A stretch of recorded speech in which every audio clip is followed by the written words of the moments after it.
From now on, we'll manage the house ourselves. You meet to find another place to live. My brother and his wife, with my mother's support, want me out, treating me like an obstacle. Do they realize I've been covering the living expenses? It's surprising they'd be so disrespectful. In my head, I decided to take action. I'm Carrie, a 30-year-old woman living with my parents. After college, I tried to make it in the outside world, but found it tough. Initially, I searched for jobs while getting unemployment benefits. Later, I discovered remote work and became a freelance engineer, using my scientific skills. Starting with small projects, I earned modest income but gained valuable experience. Working from home allowed me to make enough money without dealing with people too much, boosting my confidence. I progressed steadily, taking on larger projects, and my income grew. After a year, I earned as much as a regular company employee. The issue is my parents, especially my old-fashioned mother, struggled to understand my work-from-home setup. Despite my detailed explanations, my mother fears what she doesn't understand. No matter how many times I emphasized my commitment to my job, my mother would say things like, "How long will you stay home?" I initially thought it was for your mental health, but it's been over 2 years. You should try working outside more. Despite my sincere explanations, she didn't quite grasp it. She often suspected my online work, saying, "You're just doing something online."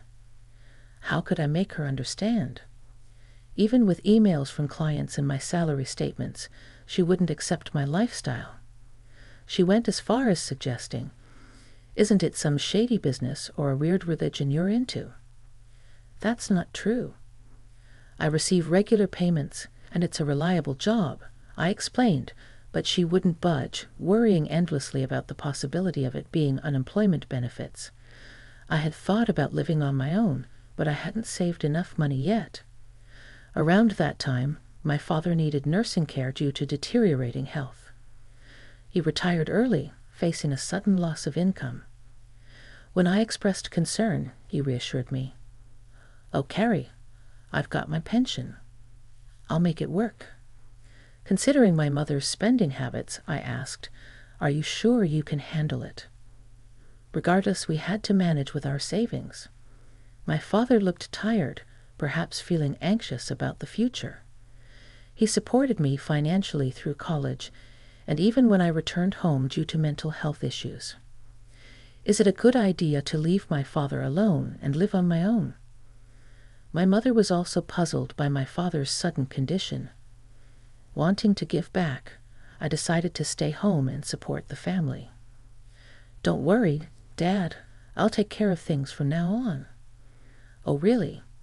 my surprised father questioned, "but I can't imagine you have that much income." "Don't worry, Dad, my current income is stable." To reassure him, I showed him my bank account information. "Carrie, I didn't know you were so solid." "Yeah, my income has improved lately." "Can you help us out a little?" "Of course, you've done so much for us, so I'll support you from now on." "Thank you, Carrie." This commitment led me to cover the living expenses, my father's medical bills, and other costs. Every month, I transferred a set amount to my father's bank account to assist with household expenses. Creating a new main card for my mother and giving her a supplementary card, as she'd have been using my father's credit card, both my father and I saved money whenever possible, urging my mother to do the same. However, my mother, still suspicious about my support, suggested kicking me out of the house. My father, recognizing my financial contribution, convinced her it would be harder without me.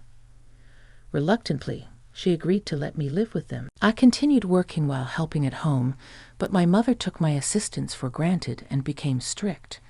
"Can't you finish your chores faster?" "Sorry, it's not easy. I'm working at the same time." "You keep saying that, but is it really that difficult?" My mother didn't understand, and our relationship became increasingly strained. My father understood my efforts, and we lived this way for a year. However, after a year, he fell ill and had to be hospitalized. I visited him daily. "Hey, Dad, how are you today?" "Thank you, Carrie. It doesn't seem to be improving, but I hope it's less of a burden for you." "Don't think that way. Taking care of you wasn't a burden." "But I know you and Mom haven't been getting along.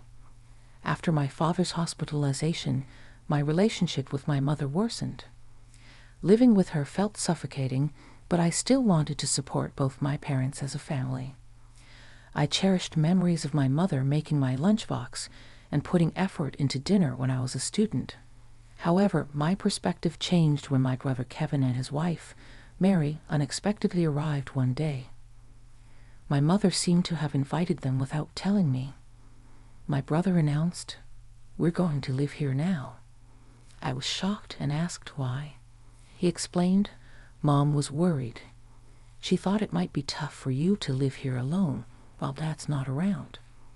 Surprised, I turned to my mother, but she avoided eye contact.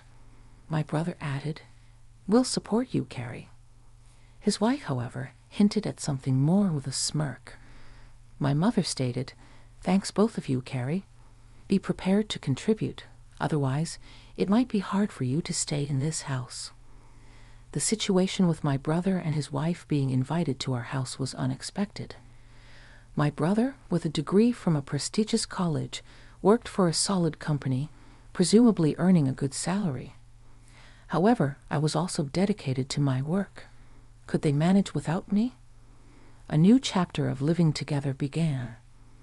Living with them turned out to be more challenging than I thought. "Carrie, why aren't you up yet? Wake up and make breakfast." My brother's wife yelled, banging on my door. "I'm already up." "I'm working early," I replied. I was fully awake and in work mode as a morning person. This was my most focused time of the day, and I wanted to spend it without any disturbances. "Really? Then get on with it and get breakfast ready. Do I have to make everything by myself?" Our family usually had a relaxed morning, eating when and what we wanted. With my mother and brother's wife at home, I thought it was normal for her to prepare breakfast. She insisted, "We're living together, so we need to cooperate, right?" Reluctantly, I helped prepare breakfast, but they weren't satisfied. "Is this all you made?" "This isn't enough." I had prepared soft scrambled eggs, a lettuce salad, buttered toast, and a juicy sausage. A decent breakfast, I thought. Did I miss something? "If you don't want it, you don't have to eat it." They looked surprised at this response. "What's with that attitude?" "Who do you think you are? This is unacceptable. You should help with the housework." "But I have work to do too." "Work? Really? I can't believe it. What kind of work is that? Are you crazy?" My brother and his wife questioned and scolded me. My brother, influenced by my mother, tended to look down on me and make fun of me. Despite this, my work time was precious. I headed to my room, packed my laptop, and left the house. "Wait, where are you going?" Ignoring my brother's voice, I went straight to my father's hospital room. He looked surprised as I entered. "Harry, what's wrong? You seem flustered," he said. I explained the situation and my father expressed surprise. "I didn't know they were." "I'm sorry, Carrie. Don't worry about it. You can choose your own way of life." Feeling lost, I thought about my mother's comfort with Kevin at home. My father reassured me, "You don't need to stay where you're not comfortable. I want you to live happily, so live your life the way you want to." "Thank you, Father," I said, encouraged by his words. I decided to leave home. When I returned in the evening, a tense scene awaited me. My mother, brother, and sister-in-law looked serious. "Where were you, brother? Weren't you at work?" "I had to take the day off because of you." "How could you take a day off for such a reason?" Internally, I was surprised at how easily my brother took time off work. Wasn't that too irresponsible? Gradually, my brother and his wife's voices grew more heated. "Get out of here," he declared. "Why?" I asked. "Carrie, from now on, the three of us will live together. If you don't want to stay, please leave. We don't need your overbearing presence to support us," they said, attempting to kick me out of the house. "Carrie, that's enough. You don't need to be here now that your father is gone," echoed my mother, treating me as a hindrance. Did she comprehend my financial contributions to the family, despite her monthly purchases of branded goods? What would she do when her allowance was reduced? I felt furious. No matter how many times I explained, my mother, brother, and sister-in-law ignored my story. It was getting unbearable, so I decided to employ a little trick. First, I transferred the money from the bank account linked to my mother's credit card to another account under my management. I hoped this would surprise her when she could no longer use her credit card. Additionally, I moved some funds from my father's account, which had been supporting the family finances similarly. Only my father's medical expenses could be covered from his separate account, unknown to my mother. Consequently, a significant portion of the family's financial responsibility now rested on my brother and his wife. Not knowing the details of my brother's income, I was certain he would now feel the burden more than ever. After completing all the necessary formalities, I packed my belongings and declared, "I'm leaving this place." My mother, brother, and sister-in-law looked surprised at my words. Despite their constant harassment, they didn't anticipate that I would actually take action. But as I observed their expressions, it seemed like they were enjoying the situation. "You're finally leaving. I've never seen such a troublesome person. You won't be coming back with you," they said. Their relentless belittling was unbelievable. "Of course not. Don't contact me," I replied. They smiled as I left. But what would they think after I departed? Internally, I smiled and embarked on a new life. My new home was peaceful, allowing me to savor my own time and concentrate on my work. As expected, one day I received a call from my brother. "I told you not to contact me. What's wrong?" His voice carried surprise and urgency. "Oh, that? Yes, that's right. Why are you asking now?" "Why didn't you tell me? We had no idea." "Well, I did mention several times that I was working, but neither you nor Mom believed me." "Right, well, Mom said a lot of things and I was a little confused. So that's not my fault, right?" "No, it's not. But I'm having a problem with money. Mom's been spending quite a bit, and on top of that, we haven't been able to pay the house utilities and stuff." "Yes, I was able to do it because I was supporting you in so many ways." "I'm not home anymore, so you have to do it, Carrie. I need your help to transfer some money to my bank account." "What? I beg you, can you transfer some money over now?" "You must be joking. You're working for a big company. Isn't that how you make a living?" "Well, actually, I got fired from that company." "What? Why? I made a big mistake." "Was that before you moved back to our parents' house?" My brother's reply left me speechless. I guessed correctly. My brother may have come back to our parents' house thinking that there was enough money in the house. He probably thought he would be able to get by with a solid pension coming in after my father retired.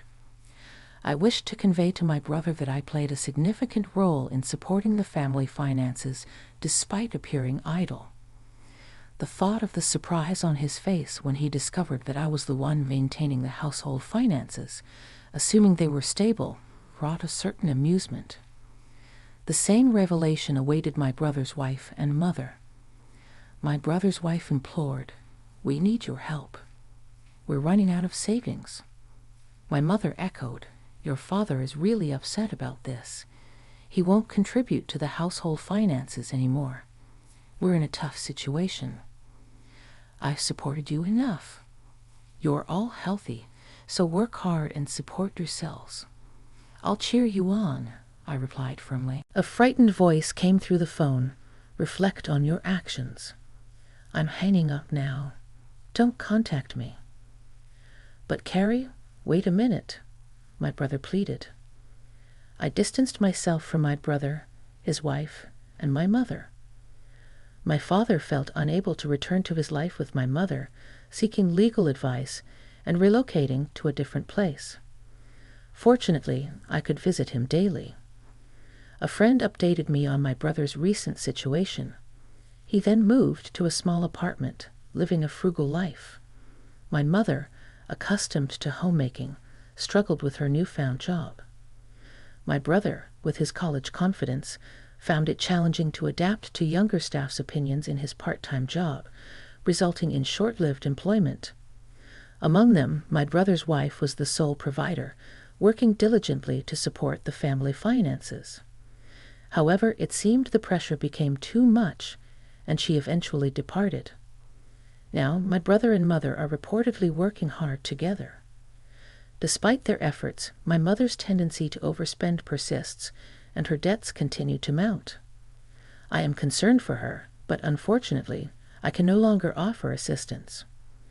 I am currently putting in a lot of effort in a comfortable living space.